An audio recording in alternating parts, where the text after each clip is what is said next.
Hey everybody, it's Rob at Cherry City Guns and Ammo, and I managed to knock an item off the bucket list. I got myself a Desert Eagle in 50 Action Express. Stick around.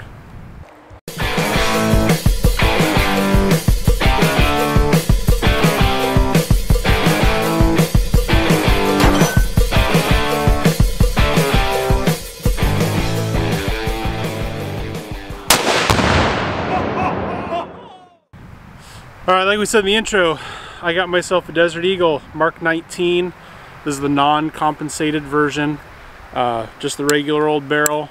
Just a huge chunk of a 4.5 pound pistol that shoots a 50 caliber round. It's a 50 Action Express.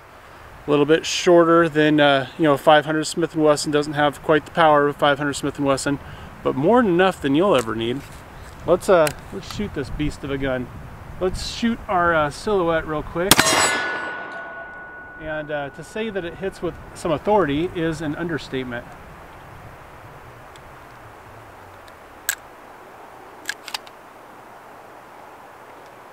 We had a little bit of a jam up.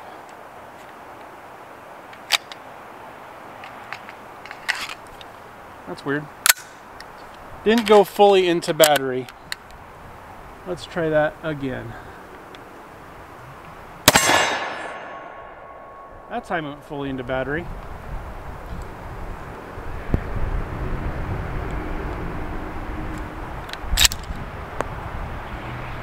It went fully into battery, but I had a dead trigger for some reason.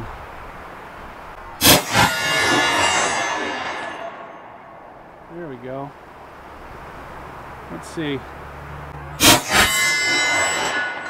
Whew.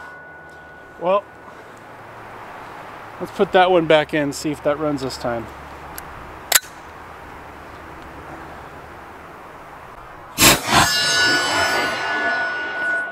Oh, man, does that hit hard. And we got a full lock back.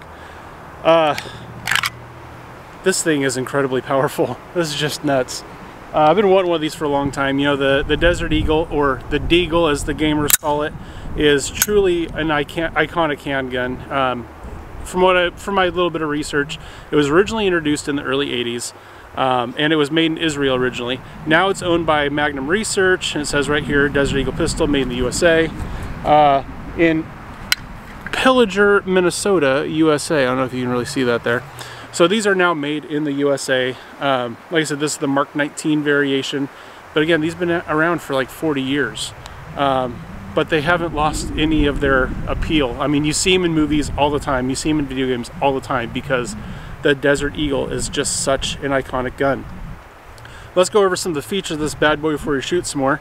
Number one, it is 4.5 pounds. That is an incredibly heavy pistol. And I will tell you, a match pistol it ain't. You want something that you can do some real serious precision shooting with, this ain't it. For one, the trigger leaves a lot to be desired. Let's see if you can kind of see here. First off, it's kind of heavy, but it kind of clicks along like dit, dit, dit, dit, dit, dit, dit, dit.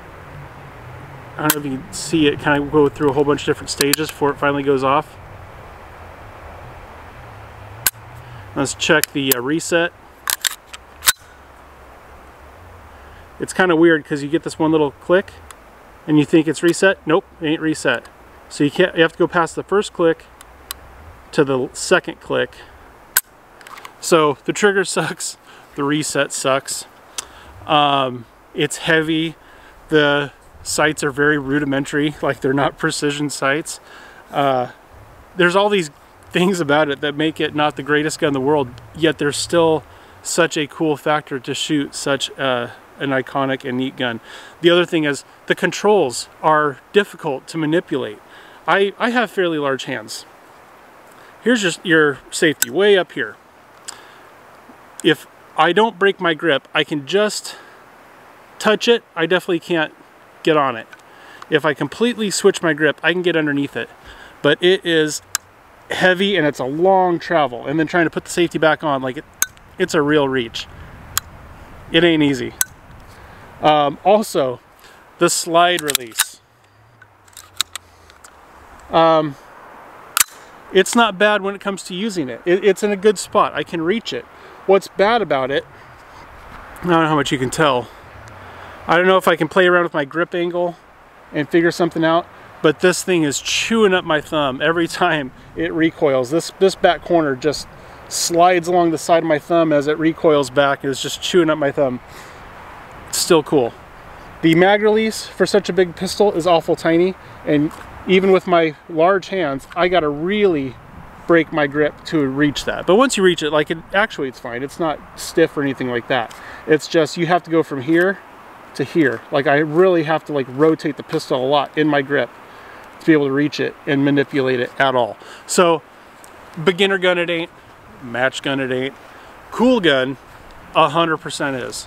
And also, for being a really big handgun, it only holds 7 in a single stack magazine, because it's so freaking big. If you somehow try to make this double stack mags, it would never work. I mean, you'd have to be Shaquille O'Neal to get your hand around that grip. That's one thing people talk about this. They say it kind of feels like holding a 2x4 that recoils. And that's just because you have, you know, such a large cartridge, and it's not a revolver, so that has to fit within the grip, which that's a lot. It's a lot to reach your hand around. Now, just for your information, because everybody always asks what I am shooting, these are reloads, because I'm going to be real honest with you. I wouldn't own this gun if I didn't reload. I just couldn't afford to shoot it. You go and find ammunition for this. Number one, they don't make plinking ammo. I've never seen plinking ammo. It's about 50 bucks a box, and most pistol ammunition comes in boxes of 50. This comes in boxes of 20. So $50 for 20 rounds. No thank you. I bought 250 once fired brass that I will use until they crack, and these are Extreme Bullet Company 325 grain round nose flat points, and I think 250 of these was like $69.99 or something like that. So being that I can use the brass for quite a few firings, and $70 for 250 bullets, and then you just have powder and primer, I can do that. Especially considering this, kind of like my 2 other 50 cals, my 500 Smith & Wesson, my 50 Beowulf, they're not going to be a high volume shooter. You're not going to go out and put 100 rounds through this thing. You're going to go out and you're going to put probably 20 rounds through it and go, oh, that was fun. Let me get my 9mm back. So let's do some more shooting with it, just for fun. And I tested a little bit before I started the video, but we're going to try it at 60 yards. We're probably not going to be successful, but we're going to give it a shot if my camera will focus. So right there, that is our 60-yard silhouette. Let's see if I have a shot in hell of hitting that. Oh, there we go. All right, so it's capable of 60-yard hits. And we had it not quite go fully into battery again. Well, I hit a different plate than what I was aiming at on that one. That's interesting. See if we can hit that silhouette again. I missed it, as you can tell by the dust cloud. I'm not sure which direction it went.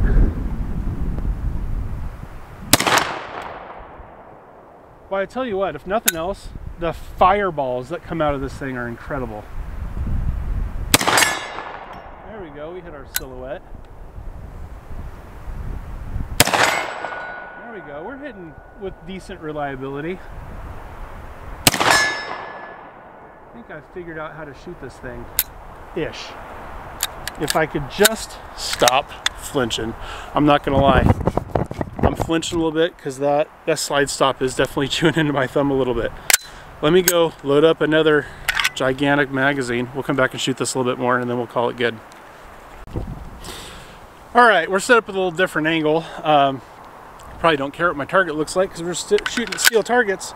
But one thing these are known for is for shooting massive fireballs.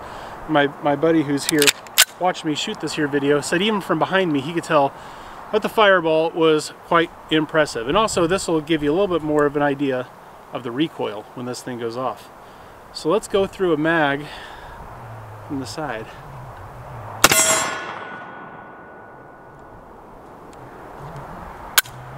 It's weird. Sometimes it's not quite going back into battery. I just hit it with some lube to see if that would help. I'm not sure exactly why there's getting some hang-ups.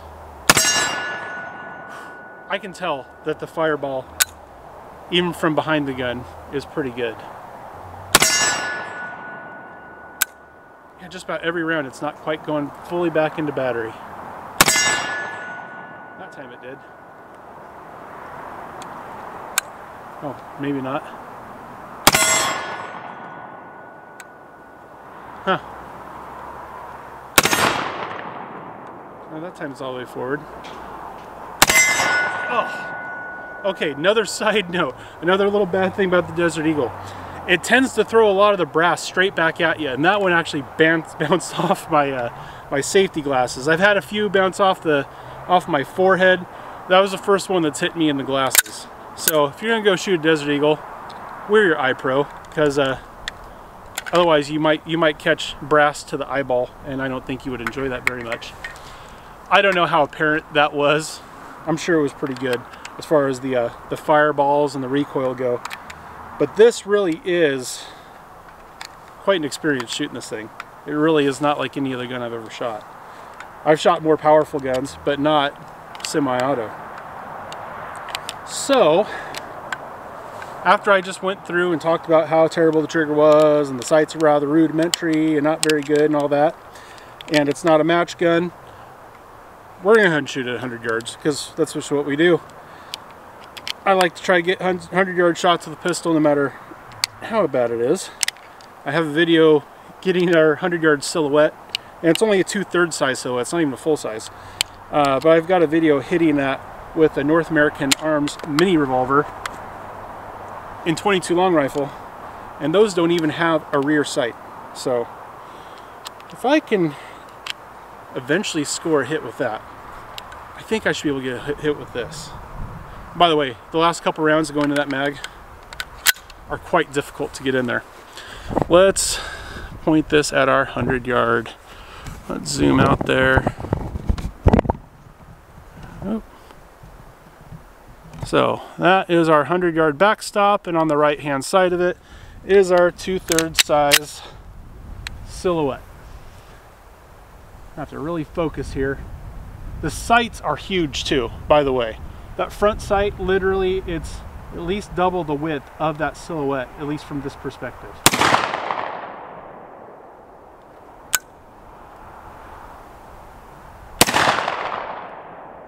That looked like that hit about 4 miles to the left.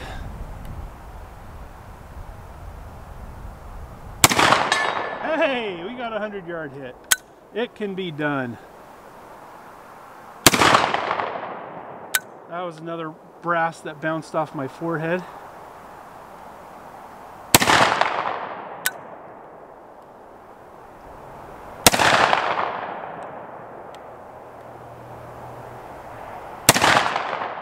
Alright, well, I only got one hit at 100 yards out of a 7-round magazine, but I got a hit at 100 yards. I'll take it. I'm happy with it. Like I said, if you're looking for something precision, this ain't it. If you're looking for something really freaking cool, yeah, you can't go wrong with the Desert Eagle. This thing's freaking awesome, and I'm gonna enjoy shooting this for a long time. You know, because of having the channel and I'm always doing all these different gun reviews, I buy guns and I shoot them for a while, I make some videos with them, and then I sell them off or I trade them off, and I kind of always have a little bit of revolving in and out of my inventory of guns. It's the only way I keep this channel going. But every now and then I get a hold of something where I go, that's a keeper. That's a keeper. That's a keeper. That's going nowhere. Super cool. Thanks guys for watching the video. I hope you enjoyed it. I hope you enjoyed it even half as much as I enjoyed shooting it, because it was a blast. If you haven't subscribed, if you subscribe for me, it helps me out a ton. I really appreciate it.